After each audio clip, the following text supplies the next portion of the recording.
박은정 의원이 최상목 장관은 약 88일 동안 권한대행을 수행하였으며 대통령이 장관에게 계엄문을 전달한 사건을 언급하자 최상목은 대통령의 지시를 수행해야 하지만 문건을 보지 않았다고 주장하였습니다.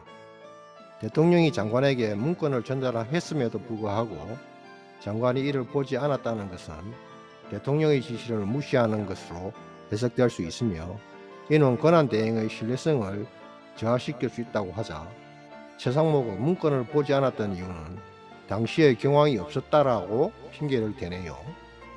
한덕수 권한대행은 이재명 전 더불어민주당 대표의 출마를 막는 것이 자신의 목표다 라고 언급한 것이 보도되었고, 이러한 발언은 정치적 중립성을 요구하는 권한대행의 역할에 어긋나는 것으로 비판받고 있습니다.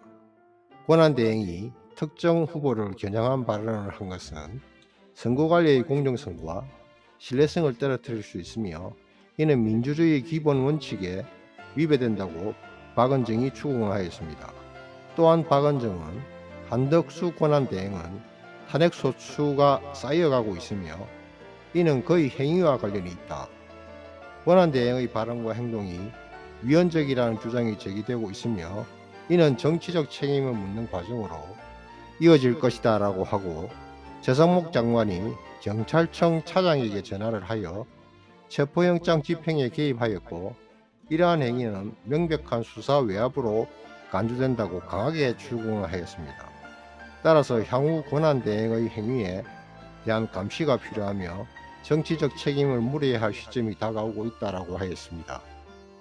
구독 눌러주시면 유익한 정보와 뉴스로 찾아뵙겠습니다. 의원님 신문해 주세요. 네, 최상목 장관님. 네, 권한대행을 얼마나 수행하셨습니까? 한 88일 정도 했습니다. 네, 윤석열 내란숙의 범죄자 공소장에 따르면 계엄 당일날 윤석열 당시에 대통령이 최상목 장관을 불러서 밑에 사람 시켜가지고 계엄 문건을 전달했다고 이렇게 되어 있는데 그건 맞습니까? 뭐 기획재정부 장관 부르시고 손짓을 하니까 옆에 있는 실무자가 저한테 네. 뭐 하여튼 쪽지 형태로 잡혀 있는 걸 줬습니다. 예, 쪽지 아니고 문건인 것 같은데요. 그렇다면 그것은 당시 계엄을 선포한 대통령의 지시로 문건이 전달된 건 맞습니까? 저는 당신은 참고 자료로 그런 말씀이 계속 때문에 참고자료 받았습니다. 계엄을 선포한 대통령의 지시로 문건이 최상목 장관께 전달된 것은 맞습니까? 불렀으니까요. 네, 제가 말씀드린 그대로입니다. 네. 그래서 그렇다면은 근데 그 문건을 안 보셨다는 거죠? 네, 뭐 접혀 있는 상태였기 때문에 그 당시에는 네. 경황이 없었습니다. 어쨌든 거기서 나가서도 안 보셨다는 거죠? 네, 그 당시에 나와서 저는 그래서 사퇴할 나라가 이렇게 생각이었습니다. 망했나 봅니다. 네. 대통령이 장관한테 문건을 줬는데 그 문건을 안 봤대요. 그래서 대통령이 탄핵이 되고 장관한테 뭘 지시를 했는데도 장관이 대통령의 그 지시를 무시하는 거네요. 그리고 본인은 국채도 사시고요. 그리고 이 권한대행의 문제가 지금 뭐 탄핵 소추가 돼서 4가지 사유로 소추가 됐는데 이 모두가 다 심각하고요. 그리고 한덕수 또 권한대행의 문제도 굉장히 심각합니다. 보시면 최상목 장관님 한번 보세요. 화면 좀 올려주십시오. 어제 충격적인 보도가 났거든요. 한덕수 지금 권한대행이죠. 지금 보니까 이재명 대통령 막는 게 사명이다. 이재명 전 더불어민주당 대표 대선 승리 상황이 우려된다. 이렇게 표명을 했다고 해요. 한덕수 총리가 본인의 불출마 기사를 보고 사실이 아니라면서 이렇게 발언을 했다고 보도가 났습니다. 이 단독 보도는 아마 사실이니까 보도를 했겠죠. 그런데 이런 사람이 대통령 선거를 지금 관리한다고 합니다. 대행을 해보셨으니까 아실 것 같은데 맞습니까? 관리하는 게 맞습니까? 뭐 제가 판단에 위치 않고 저 보도는 아마 사실이 아닐 거로 생각합니다. 사실이 아닌지 사실인지 모르겠지만 이런 말 했으면 이 사람 선거 관리하면 안 되는 거거든요. 이런 사람이 지금 헌법재판관을 또 지명을 해가지고 대통령도 아니면서 저기서 앉아있는 이완규 법제처장을 본인이 지명해놓고 오늘 또 보니까 헌법재판소에 지명이 아니랍니다. 발표만 했지. 이완규 법제처장 인사검증 뭐 자료 내고 했다고 하는데 지금 알려드립니다. 지명 아니라고 합니다. 잘 아세요. 이런 사람 대통령을 선거 관리해야 될지 모르겠습니다. 노무현 전 대통령이 청와대 오찬에서 발언한 거 가지고 탄핵 소추가 됐었습니다. 한덕수 대행이 지금 탄핵 소추 사유 하나씩 쌓아가면서 지금 대행을 하고 있는데 장관님 알고 계십니까? 한덕수 대행의 이런 행태 어떻게 생각하시냐고요? 제가 대행에 뭐에 대해서 평가를 하는 건 맞지 않다고 생각합니다. 본인도 출마 의사 있으세요? 저는 없습니다. 김선택 교수님 잠깐만 나와주시겠습니까?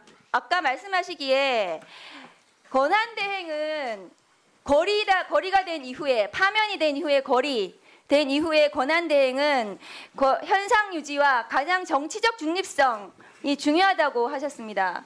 그런데 한덕수 권한대행이 지금 선거 관리를 업무를 맡았는데 특정 대통령 후보의 출마를 막는 것이 자기의 목표인 것처럼 이렇게 말하는 사람 선거 관리로 적합하다고 생각하십니까?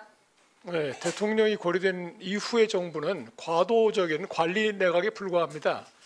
그래서 차기 정부의 권한을 선취해서 잠탈한다거나 그다음에 우리나라는 이제 대통령 승계제도 없기 때문에 바로 대통령 선거를 해야 되고 공정한 선거 관리가 핵심적인 업무입니다. 그렇기 때문에 초라도 이 공정성의 의심을 받을 만한 행동이나 말을 절대 해서는 안 됩니다.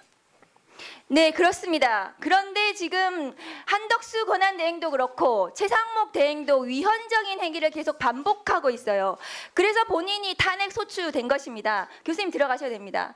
최상목 대행은 이 탄핵 소추 말고도 2025년 1월 3일 윤석열 내란 우두머리 체포영장 집행 당시에 경찰청 이호영 경찰청 차장에게 전화도 했습니다. 그것은 명백한 수사 외압입니다. 왜 체포영장 집행하는데 경찰청 차장한테 전화합니까? 전화해서 경찰이 왜 막고 정리해 주시죠. 전화하신 거 맞으시죠? 제 현정이 없었기 때문에 대통령실에서 저한테 질의가 와서 확인차 전화했었습니다. 이게 윤석열 편들어서 체포영장 저지에 지금 본인이 네. 도와주신 거예요.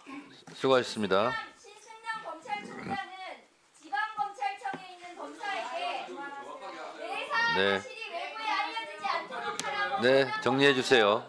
인권남용으로 유죄에 선고. 자, 박은정 의원님 정리해 주세요. 본인의 탄핵 소추 사유는 이 네 가지 말고도 경찰청 차장에게 전화한 그 부분도 추가가 돼야 됩니다. 이상입니다.